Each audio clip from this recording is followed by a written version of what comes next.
네, 저는 출애굽기 강의를 잘 들어본 적이 없고, 물론 부분적으로만 이렇게 조금씩 이렇게 들어서, 그래서 말씀드리기가 굉장히 조심스러운데, 이렇게 나누는 말씀들을 듣다 보니까 조금 제 마음에 어, 어, 시원하게 풀리지 않는 그런 부분들이 있어서 질문을 드리는 차원으로 말씀을 한번 드려볼까 하는데요. 성막의 기둥 자체가 노수로 되어 있고 그 머리에 은으로 되어 있고 골이나 가름대가 은으로 되어 있는데 그 기둥이 이렇게 장로 형제를 이렇게 말씀한다고, 상징한다고 이렇게 말씀을 하셨는데, 기둥 자체가 장로 형제님이라는 건지, 제 생각에는 이제 그 교회의 머리로 이렇게 세움을 받은, 장로 형제가 머리 위에 그 언으로 표현된 부분이 아닌가, 그렇게 생각이 되어지고, 또 그 고리나 가름대가 언으로 되었다는 것은 고리는 그 기둥을 이렇게 지탱해 주는 그 역할을 하는 거잖아요. 그래서 그 장로 형제의 희생과 헌신을 통해서 교회가 든든히 세워져 가는 그런 것으로 저는 이렇게 생각이 이렇게 되어진다 그럴까? 그 이제 그래서 한번 말씀을 드려봅니다. 질문이네. 제가 보는 관점도 자매님이 보는 관점하고 거의 같습니다. 이 노시라 머리가 은이라는 것은 그 구속받은 어떤 상태를 이야기해서 저도 머리를 그 어떤 장로의 형제, 그 교회에 이루는 모습이니까, 그리고 그 기둥은 녹기둥이다라고 기둥의 어떤 재료에 대해서 명확하게 있나요?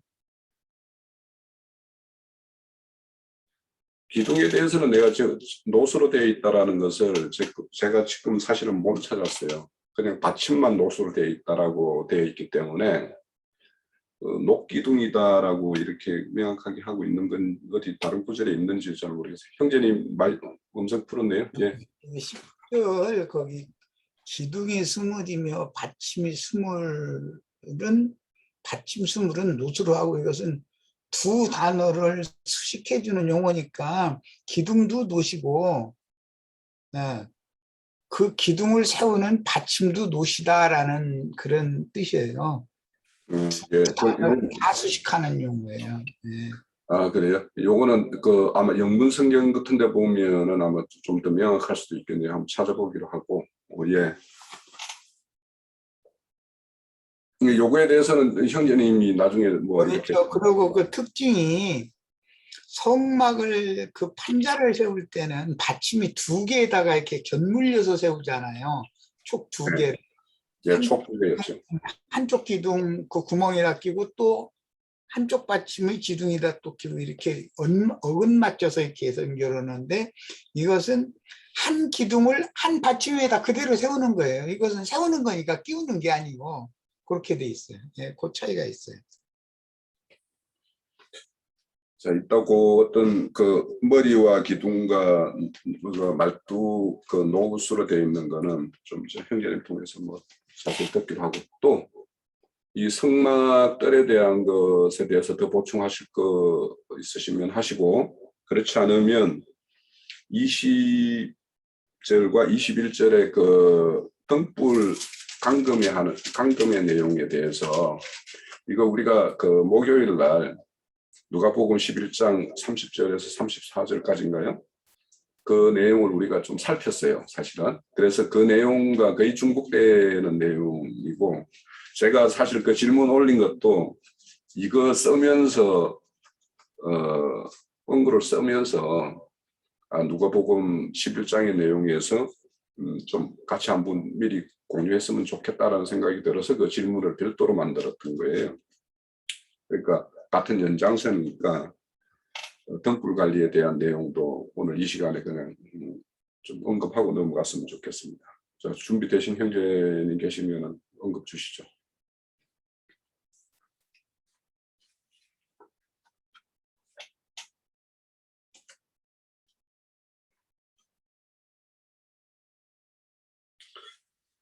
자, 우선 이게 저는 참 이 27장 구성이 이렇게 계속 성소와 성막들에 대한 이야기를 이렇게 쭉 하다가 등불이라는 거는 이제 실질적으로 행하는 어떤 제사장들의 어떤 일이잖아요. 그리고는 또 이제 그 28장에 제사장 옷이 나와요. 그래서 좀 이게 왜 여기에 등불 관리라는 게 딱 끼어 있다라는 느낌이 있거든요. 이 내용은 20절과 21절이 왜 여기에 등불이라는 게 여기에 끼어 있을까? 좀 거기에 대해서 약간 이 문맥의 어떤 흐름에 대해서 좀 약간 이해는 안 돼요. 그 다음에 제사장 옷에 대한 이야기를 하고 난 다음에 제사장들이 행하는 일이 뭐 떡상을 이렇게 뭐 진설하는 거나 등불 관리하는 거나 뭐 이렇게 가면은 뭔가 맞는 것 같은데 좀 끼어 있다라는 의미가 있어서 이 의미가 뭘까 한번 좀 생각을 하는데 뭔가 명확하게 떠오르지는 않았습니다. 근데 이제 그 뒷장 28장에 가면 아론과 아론의 아들들에 대해서 옷을 입히는 건데 여기에서는 이제 그 등불을 감금하고 하는 것들은 아론의 아들들의 어떤 몫이겠죠. 자, 그 출애굽기 우리 19장에서부터 보면 하나님이 이 애굽에서 이스라엘을 이렇게 출애굽시켜 가지고 너희들을 제사장 나라로 이렇게 세우겠다 이런 말씀을 하셨어요. 19장에서. 그럼 이 제사장이 하는 일이 바로 이 이제 성소 안에서 물론 밖에서 신성 잡아서 번제단에 어떤 제물을 드리는 것에서부터 시작해 가지고 성소에 어떤 불을 감금하고 등장대에 불을 감금하고 떡상을 전설하고 분향단에 향을 이렇게 태우는 이런 일들이 이제 제사장이 하는 일인데 저는 여기 이 이야기는 뭐냐면 앞으로 이제 제사장 이야기를 할 것인데 제사장의 옷, 뭐 제사장에 대한 이야기를 할 것인데 그 중에서 가장 중요한 이야기가 이 빛을 등불을 관리하는 일이 가장 중요하기 때문에 여기다 딱 뭔가 좀 땡겨놨나 이렇게 이제 좀 생각을 해요.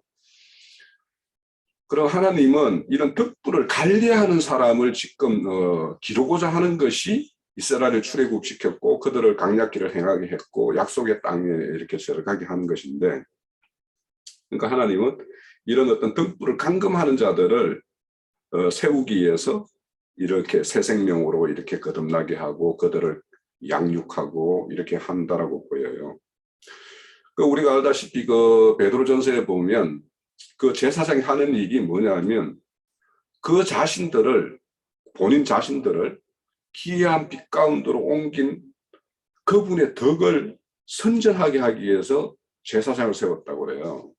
그러면 그 기이한 빛을 분명히 제사장들은 자기가 본인이 기이한 빛 가운데 들어가 있고 그 기이한 빛을 본 어떤 그런 게 명확해야 되죠.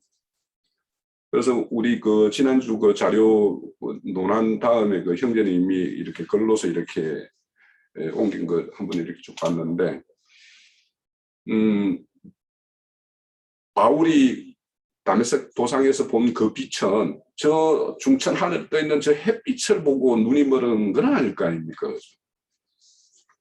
그러니까 그거와 전혀 다른 뭔가 어떤 빛을 본 자만이 자신이 지금 과거에 떴다고 했지만 소경이었다라는 그 눈껍질, 그게 벗겨져가는 어떤 그런 현상이 일어나야지 그 자가 이제 새로운 빛을 조명한 자고 불빛을 앞으로 등불을 감금할 수 있는 자가 되는 거예요. 그래서 하나님은 이 등불을 감금하는 자들에 대해서 그 자들을 세우는 것에 가장 관심이 있는 일이다. 그래서 우리 형제자매님들은 다 이렇게 등불을 감금하고 그렇게 하는 일들을 이렇게 담당해야 된다. 그러면 이 등불을 감금하고 담당하는 자들의 어떤 그 성소까지 나아가는 어떤 그 여정을 가만히 보면 번제단에서 자신의 생명이 다 태워지는 어떤 일이 있어야 되고, 성소에 들어가서 뭔가 그런 어떤 덕불을 감금하려면 늘 물두멍에 가서 자기 어떤 수족을 간단하게 이렇게 제하는 이런 일이 늘 있어야지 성소에 들어갈 수 있어요. 그래서 그런 자들만이 일등불을 감금할 수 있고, 하나님은 그런 자들을 높은 등경 위에다가 올려놔서 누구라도 오고 가는 사람들이 그 등불을 보면서 하나님의 어떤 그자의 어떤 행실을 보고 하나님께 진실로 하나님의 아들이구나, 이렇게 속한 자구나, 이렇게 알고 이렇게 찬송한다라는 것은 결국에는 영광을 돌린다라는 것은 그 자도 참여하는 자가 된다라는 뜻 아니겠어요? 그렇게 하는 거라고 생각이 돼요. 그 등장 때 그 감람나무 그 열매로 짠 기름으로 이제 그 등불을 감금을 하는데, 이제 사실 열매라는 거는 이렇게 따다 보면 정성스럽게 그 꼭지까지 이렇게 다 따가지고 순수한 열매로만 짜야 되는데, 사실은 어떻게 하다 보면 거기는 뭐 잎도 몇 개 달려 있고 그 열매 달린 어떤 줄기도 이렇게 들어가 있고 막 이런 걸로 짤 수도 있겠죠. 그러니까 이렇게 순수한 그 감람이라는 거는 딱 열매만 어떻게 다 골라서 이렇게 해야 되는 것이니까 그런 어떤 조심스럽고 신중한 어떤 그런 자세들이 이제 필요한 거죠. 그래서 제사장의 어떤 말이라는 것은 그렇게 모든 것에 어떤 조심과 그런 게 어떤 신중함이 이제 요구되는 어떤 모습들이, 제사장 뒤에 가면 옷에 대해서도 이제 그런 것을 우리가 충분히 볼 수 있는 모습들이 나와요. 그럼 여기 감람 그 열매라는 것은, 기름이라는 것은 결국에는 하나님의 말씀일 거란 말이죠. 그 말씀은 그러면은 이게 거름이 없고 밝은 빛이라면은 하나님의 어떤 명확한 계시의 말씀이고, 그 계시의 말씀이어야지만이 이 정확한 예언을 할 수 있고, 그래서 그 정확한 예언이 우리의 뭐 등불이라고 했으니까, 그래서 그런 어떤 감람류로 우리는 등불을 켜야 된다라는 것을 이제 여기 시사하고 있는 것 같아요. 그러면 이제 또 이런 순수한 어떤 그런 것들을 해야 하는 것은 결국에는 세상 것이거나 악한 어떤 자들에 나오는 어떤 그런 교훈들이 결국에는 끄름이고 빛을 이렇게 흐리게 만드는 것이 되겠죠. 그래서 그런 것들을 이렇게 물리치는 것, 이런 것들을 이렇게 제하여내는 것, 이런 것들은 늘 그런 걸, 이 악한 귀신들을 쫓아내는 것은 기도 외에는 그런 것을 이렇게 쫓을 수 없다고 그랬어요. 그러면 제사장은 늘 어떤 그 교회 중에 증거하는 어떤 말이나 이런 것들을 늘 기도하는 마음으로 하나님께 어떤 뜻을 구하고 그렇게 내야 되는 것이 그들의 어떤 몫이 아닌가. 그렇게 하면, 그렇게 정확한 어떤 예언의 말씀과 진리의 말씀을 선포하면 그걸 듣는 자의 마음속에서 샛별이 이렇게 돋듯이 돋아난대요.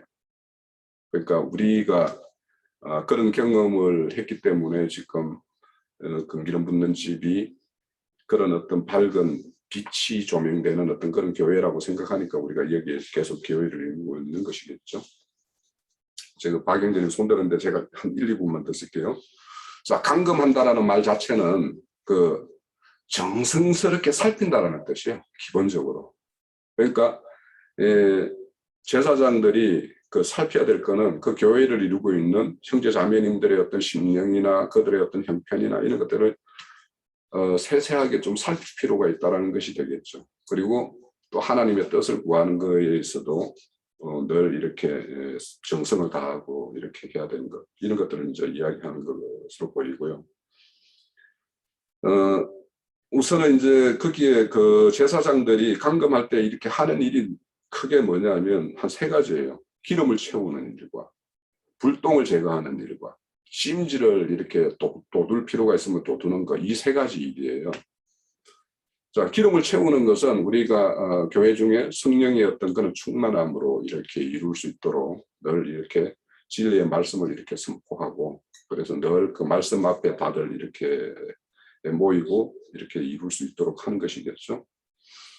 그리고 이제 불똥 제거라는 것은 이 말씀이 하나님의 어떤 진리의 말씀이 선포되면 애성분들이 어딘가에서 이렇게 발작을 할 수 있어요.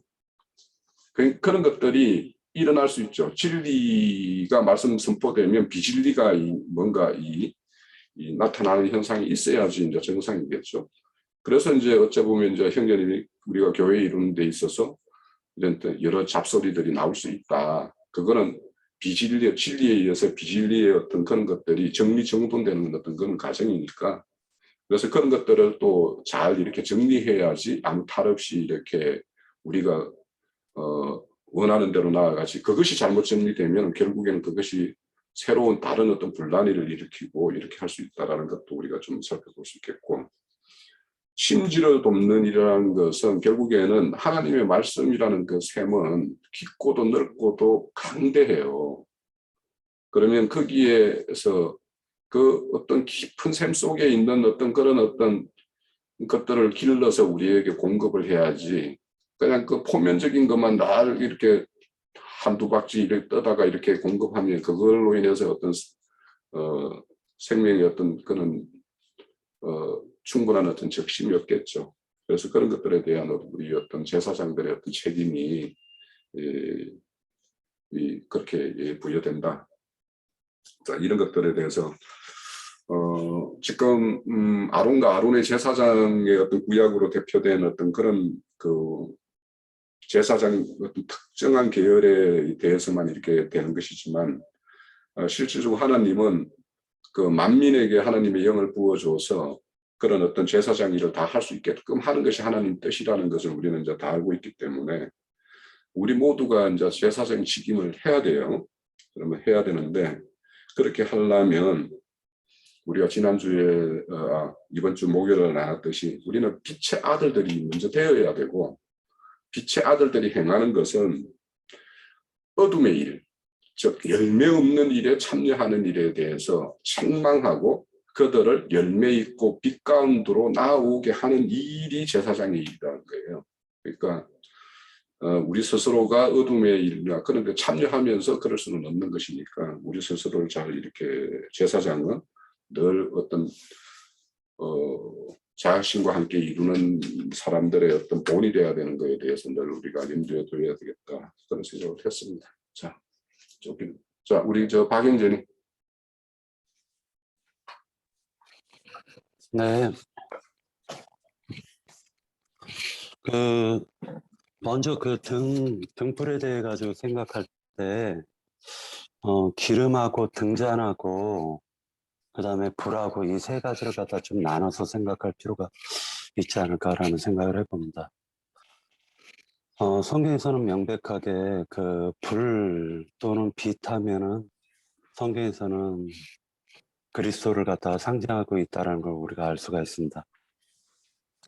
그리고 우리는 그 그리스도를 갖다가 비춰주는 등잔은 될 수가 있죠. 등잔은. 그래서 사실 우리 속에 있는 그 등 속에 불을 갖다가 비춰주는 역할은 인간으로서는 할 수 있다라고 봐요. 또 교회가 하는 일이 그 불을 갖다가 잘 지켜가지고 세상 가운데 비춰주는 역할을 할 수가 있다라고 봅니다. 성경 마태복음 25장에서 보면은 미련한 5 처녀와 슬기로운 5 처녀가 나오는데, 그 미련한 5 처녀는 등은 갖고 있고 기름도 갖고 있었어요. 그러나 그 기름 자체가 여유롭지 못했기 때문에 실제로는 그 등불이 꺼져갈 때 기름을 나눠달라고 얘기를 하고 있습니다.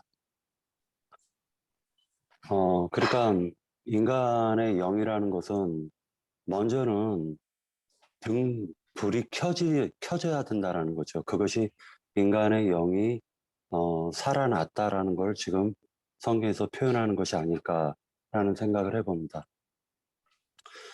그러니까 인간은 등을 갖고 있는데 그 불이 꺼져 있는 상태를 갖다가 죽은 자다라고 표현할 수가 있겠죠. 근데 그런 사람들이 예를 들어 가지고 신앙생활을 한다고 하면은 바벨론 교회를 세울 수밖에 없는 거예요. 불이 꺼져 있는 상태이기 때문에 짐승의 몸을 세울 수밖에 없습니다. 그러나 등이 켜져 있는 상태에서 즉 영이 거듭나고 살아난 이후에 신앙생활을 하게 되면은 등에 불이 켜져 있는 상태지 않습니까?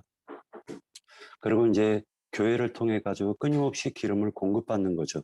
이것은 이제 성경에서 보면 성령을 충만하게 받는다라고 얘기할 수가 있겠습니다.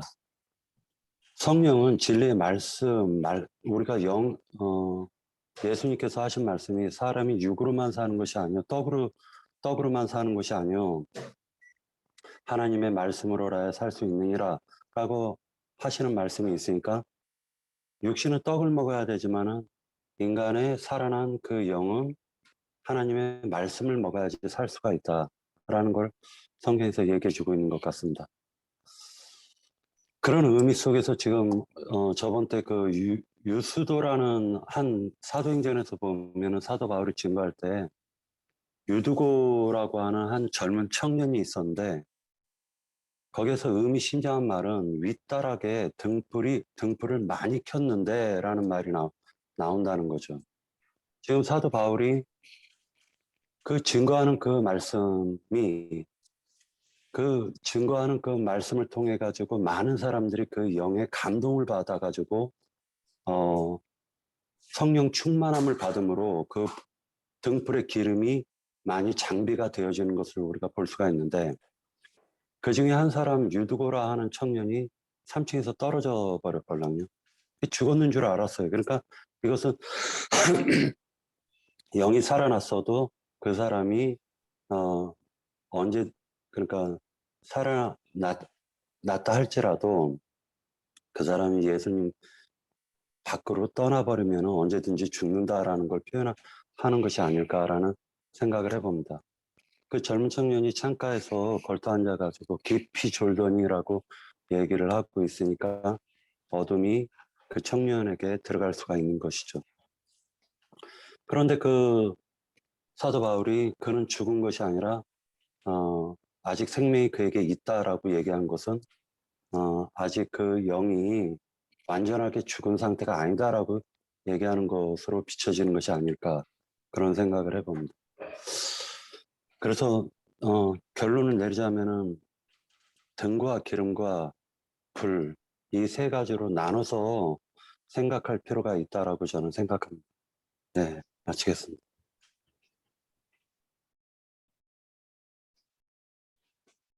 또 이어주실 분? 네, 니나 자매님. 네. 소구하시고요. 네, 저는 여기 20절에 이스라엘 자손에게 명령을 해서 감람으로 짠 순수한 기름을 등불을 위하여 내게로 가져오라 그렇게 말씀을 하셨어요. 그랬을 때에 하나님께서는 이스라엘 백성들하고 서로 소통을 하고 싶고 대화를 하고 싶은 그러한 마음이 만져져요. 그래서 이스라엘 백성에게 너의 순수한 마음과 그 영을 내게로 가져오고 그것이 결국은 기름인데 이 말씀 안에서는 문자적으로는 기름인데 그 기름이 등불이라는 거는 우리가 누가복음에서 얘기를 했듯이 우리의 영이라고 그랬어요. 그러면은 백성들의 그 영이 하나님과 함께해서 서로 소통을 할 수 있는 그러한 준비가 되게끔 아론과 그의 아들들에게 지금 명령을 내리는 것이다 하는 걸로 봐져요. 그랬기 때문에 회막안의 증거계 앞 휘장 밖에서 저녁부터 아침까지 항상 여호와 앞에 그 등불을 보살피게 하라 말씀을 하셨는데 휘장 밖이면 이제 성소지요. 동쪽으로 문이 들어가서 오른쪽으로는 떡상이 있었고 그 맞은편이 등잔대가 있었던 걸로 우리가 기억을 해요. 이제 그러면서 이제 바로 정말로 증거기의 뒤에는 금 향단이 있는 거죠. 그랬는데 어쨌든 그 전 부분은 다 휘장으로 가려졌을 거라고 생각을 해서 휘장 밖이라 표현을 하지 않았나 그런 생각이 들어요. 그랬는데 거기에서 저녁부터 아침까지 항상 여호와 앞에 그 등불을 보살피게 하라 하신 말씀은 항상 이스라엘 백성들이 그 순수한 영으로 하나님께 목도하기를 원하는 그러한 그러니까 등불을 보살필 때 그게 꺼지지 않게 하는 것은 백성들의 영이 주님 앞에 목도하는 그러한 자세를 얘기를 했던 것 같아요. 그래서 그렇게 하기를 원하는 것이 주님의 마음이고 이스라엘 백성들과 소통하기를 원하시는 것이 주님의 마음인데 그것을 제사장은 백성과 주님 사이에를 전달해주고 하는 그런 일을 하는 그 위치로서 백성들에게 그렇게 전하라 하고 명령하시는 걸로 알아져요. 네, 여기까지예요. 네. 또요.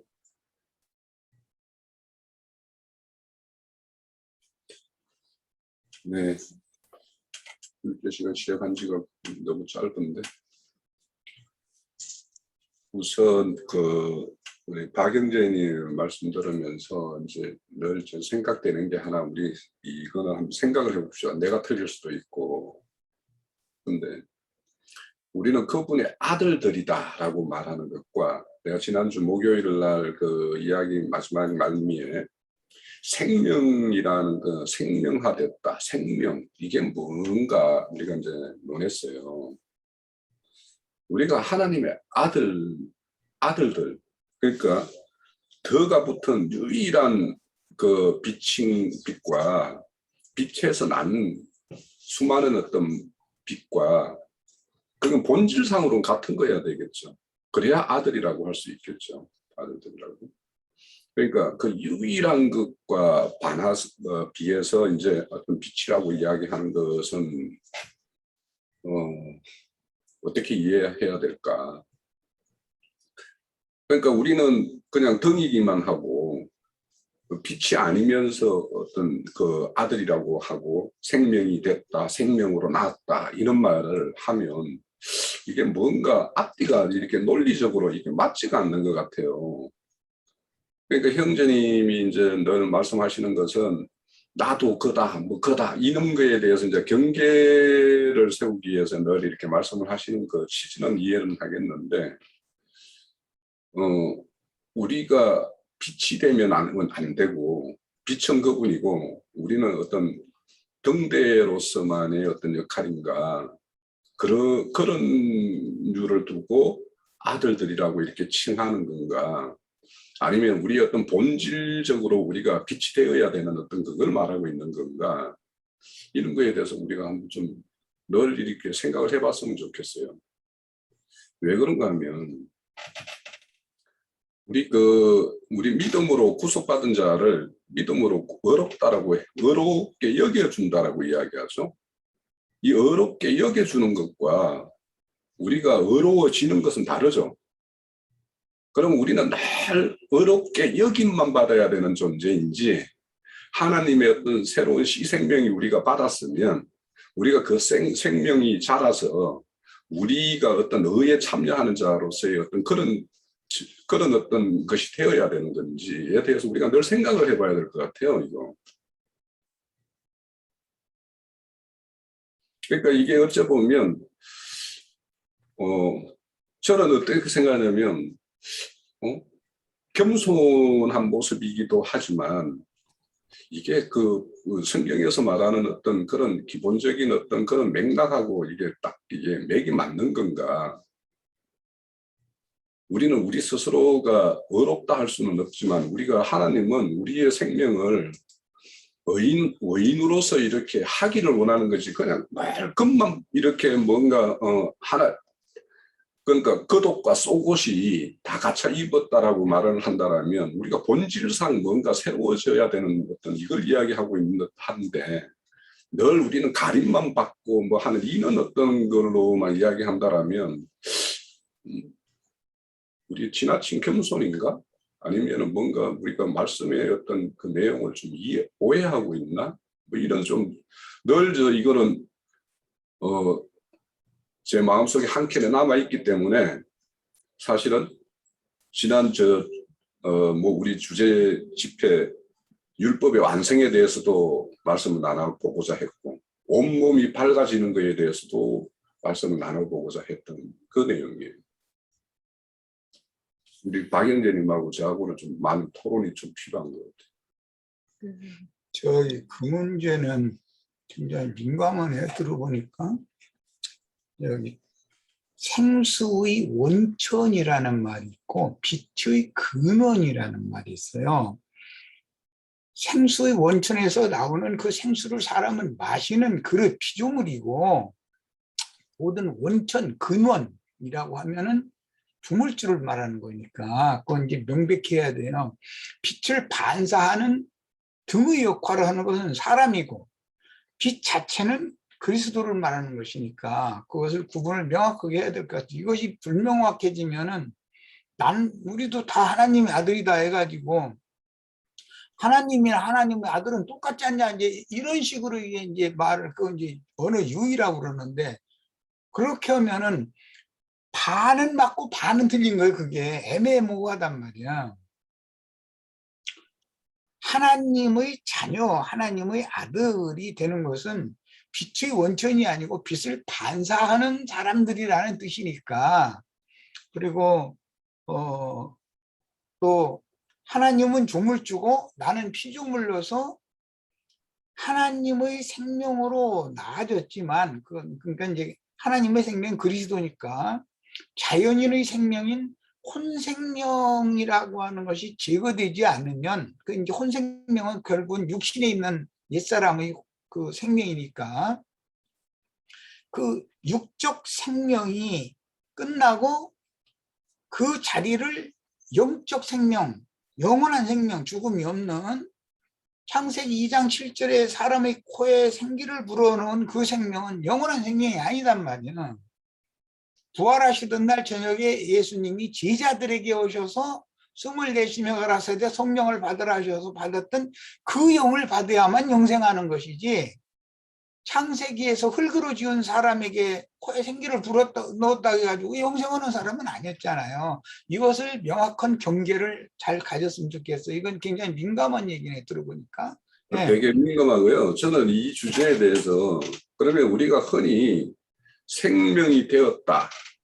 이 생명, 그거는 저는 본질상으로 뭔가 대전환이 이루어졌을 때 그걸 생명화됐다라고 이야기하는 것이지, 뭔가 뭐 본질은 아무것도 안 바뀌었는데 이걸 두고 우리가 생명화됐다, 생명이 전환됐다 이렇게 할 수 있는가? 그러니까 이게 그것은 잘 표현하는 거예요. 본질이 바뀌었다는 말은 옛사람의 육신에 있는 혼생명으로 사는 사람이 아니고 주와 합하여 한 영이 된 영에 있는 사람이 그 옛사람의 그 혼, 이제 자아라고 그러는데, 그것을 제어하고 주장하고 할 수 있는 사람으로 새 사람이 바뀌어진 거예요. 사람 자체가 본질상 바꿔진 거예요. 그게 그 사람이나 생명의 빛을 반사할 수 있는 것이고, 육신에 있는 혼생명으로 사는 사람은 그 대학교에도 그 학문이라는 게 뭐 진리의, 우리 대학교는 뭐라고 하나, 탑이라고 상아탑 진리의 터다 뭐 이런 식으로 말하는데, 그건 세상적인 진리를 그들이 생각하고 있는 세상적인 진리인 것이지 영생하는 진리가 아니라 대학교에 가서 대학교 졸업했다고 영생하는 건 아니잖아. 그러니까 그런 것을 본질적으로 구분을 잘 해야 될 것 같아.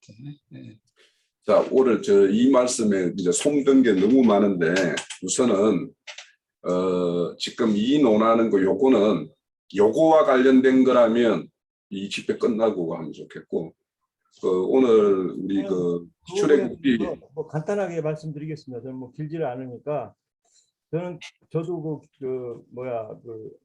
신앙 초기에 그런 부분에 대해서 논의를 많이 했는데, 우리가 주님 안에서 거듭나고 주님 안에서 의로움을 받았다 하는 것은 내 안에 있는 속생명에 대한 그것을 받았다는 것이지, 우리는 이제 두 생명을 살잖아요. 속생명과 겉생명이 사는데, 그 속생명은 늘 주님 안에서 공급을 받으면서 의로워지는 과정을 계속 죽을 때까지 이 혼생명을 같이 가는 것이고, 그래서 우리는 이제 통로로 그걸 주님 앞에 쓰이는, 사역적으로는 이제 종이 되는 역할적으로 주님 앞에 늘 빚을 받아서 반사하는 그런 체계로 움직인다는 것이죠. 그래서 이제 주님이 가신 그런, 주님도 하나님이고 참 하나님이시면서도 육으로 오셨을 때는 아들이라는 호칭으로 쓰시고, 어떤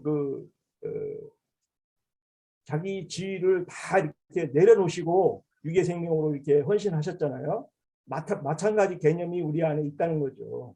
그래서 어떤 육신의 생명이 있는 동안은 두 생명이 살기 때문에, 두 생명은 뭐 우리가 알듯이 야곱과에서 또 우편 강도와 좌편 강도로 이렇게 표현되기 때문에, 그런 것에 대한 개념을 가지면 의로워졌다는 개념을 우리가 이분화시켜야 된다, 저는 이렇게 봅니다. 예. 또 우리 그 윤 형제님, 윤상훈 형제님. 네. 예.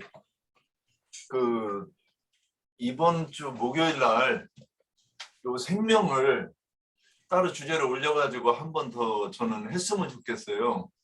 오늘 시간도 많이 됐고 그러니까 여기에서 뭐 지금 그 부분을 하려고 그러면 좀 이미 시간이 너무 많이 됐고 그렇고, 저는 그 기름을 간검할 때 우리가 다른 불을 들이다가 죽은 자가 있어요. 그러니까 이 부분도 생각을 해봐야 되는 거죠. 그 다음에 그 또 같은 표현이 뭐가 있느냐, 순수한 기름이라는 말씀이 있을 때는 순수하지 않은 기름이 있다는 거를 지금 우리가 염두에 두고 생각을 해야 되는 거예요. 그러면 이 등불을 얘기할 때 반드시 저도 예전부터 이 등불을 한참 전부터 이 미련한 다섯처녀 이걸 한번 하고 싶었었어요. 근데 출애굽기 등불이 나와서 제가 이거를 미루고 있었는데, 그러면 오늘 이제 박형제님이 조금 많이 해주셔가지고 저도 좀 도움된 부분이 있는데, 그러면 이제 계시록에서는 이 촛대라고 되어 있는데, 이 촛대가 7살 교회 사자라고 표현이 되어 있잖아요. 누가복음에서는 집을 켜서 집에다가 불을 켜서 밝혀놔서 집으로 들어가는 자들을 보게 한다 그랬으니까, 이 계시록에서 얘기한 그 7교회의 사자가 거기 집에 등을 켜놓은 밝혀놓은 이 등불 사자를 얘기한다고 저는 이렇게 보이고, 오늘 이제 말씀 이렇게 들으면 정리가 된 거예요. 맞는지 틀린지는 저도 모르겠습니다. 그러면 거기서 들어가서 또 그 빛을 받아가지고 성한 눈으로 그 빛이 빛이라고, 이 참빛이라고 받은 사람이 있는데, 그들이 누구냐, 교회의 지체들이라고 이렇게 이제 보이는 거예요. 그러면 다시 등에로 가서 등과 기름과 심지가 있고 불이 있고 이렇게 4단계가 있어요. 그러면 저는 오늘 이제 저도 곰곰이 생각을 해봤어요.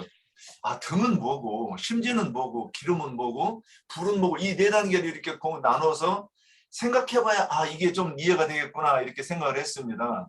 그래서 그냥 저 혼자 유추해 보겠습니다. 등은 우리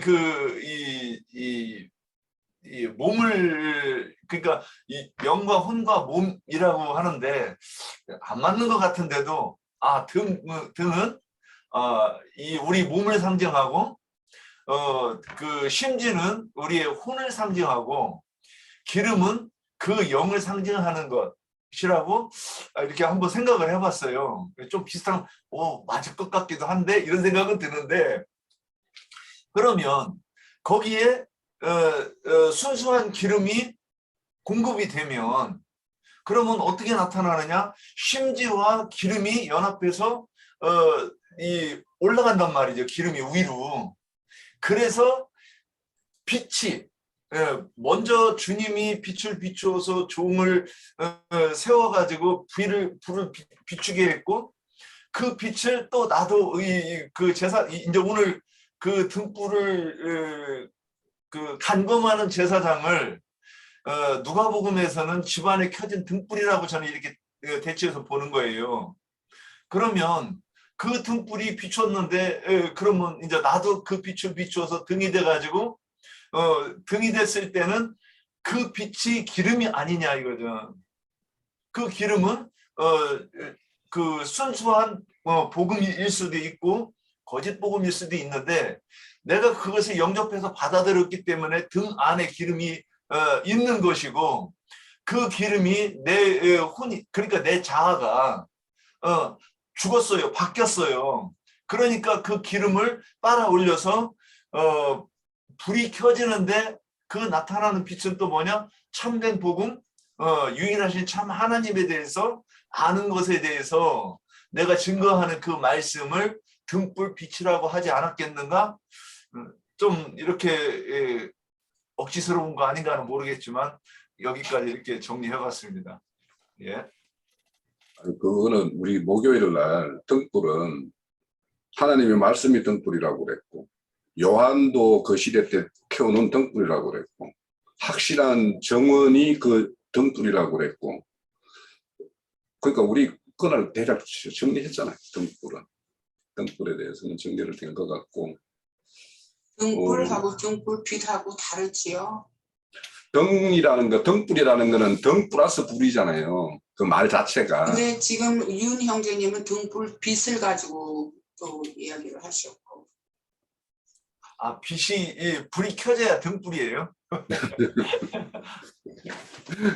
그 등불은 등이라는 것과 불이라는 거에 더한 말이니까 그 자체가 물론 불을 이제 켜려면 이제 심지도 있어야 되고 기름도 있어야 되죠.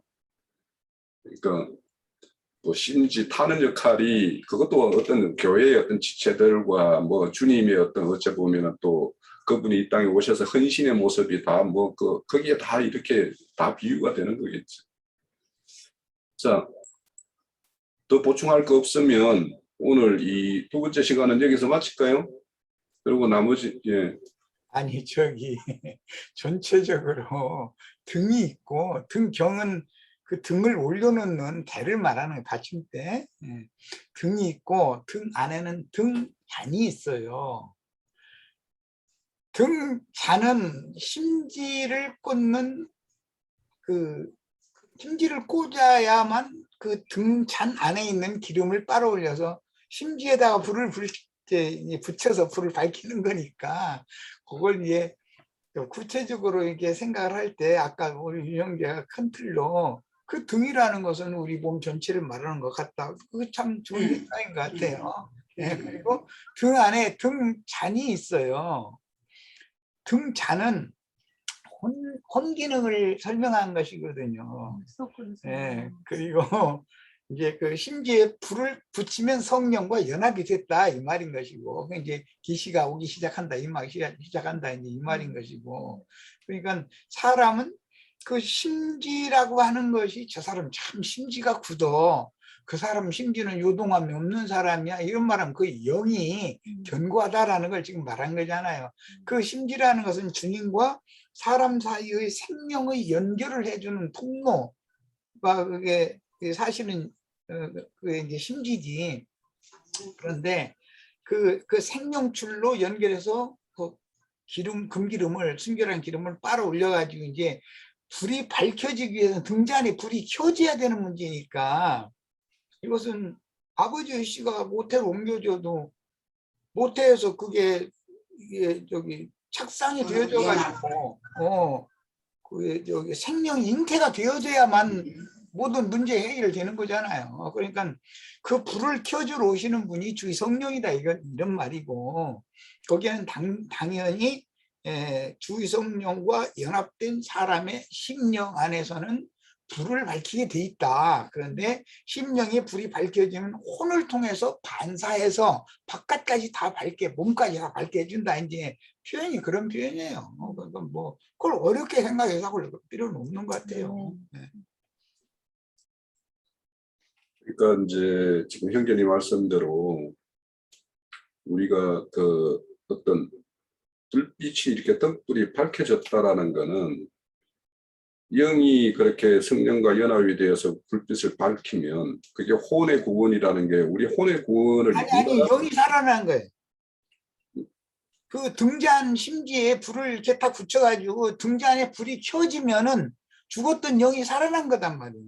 그러니까 영이 그렇게 연합이 돼서 살아나면 우리가 하면 거기서 이제 불빛이 반사되니까 혼을 그 금 꺼풀 이걸 통해서 반사하는 거지 밖으로. 그러니까 지금 이제 그게 제가 지난주에 온몸이라는 것을 내가 이제 왜 그게 하두로 던졌냐면 영이 그렇게 밝아져서 우리가 혼의 구원이 이루어지면 우리 마음과 생각 이런 것들이 다 하나님의 어떤 생각과 뜻과 합치되는 걸로 이렇게 바꿔지는 것이 혼의 구원이잖아요. 그럼 혼의 구원이 이루어지면 그 사람이 나오는 행실까지도 바꿔지는 것까지 나아갈 수밖에 없는 것이지. 생각, 말, 행동은 자동적으로 바꿔지는 거예요. 영이 거듭나가지고 영이 어느 정도 자라서 불을 밝게 혼에 비칠 수 있으면 혼을 통해서 온몸의 백체 사지 육신 전체를 다 밝게 행동하게 하게 마련인 거니까 그건 뭐 온몸이 밝다는 말은 전인구원을 말하는 거예요. 중심은 영이 살아나지 않은 사람이 옛사람으로 선한 행위, 좋은 행위 이런 걸 하는 것은 죽은 행실인 것이거든. 그것은 이게 그 차이와 영이 살아난 사람이 영이 그 마음을 움직여서 즉 혼의 여러 기능들을 움직여서 생각하고 말하고 행동하게 하면 온몸이 다 밝아지는 것이고 그런 뜻인 거예요. 어렵게 생각할 필요 없습니다.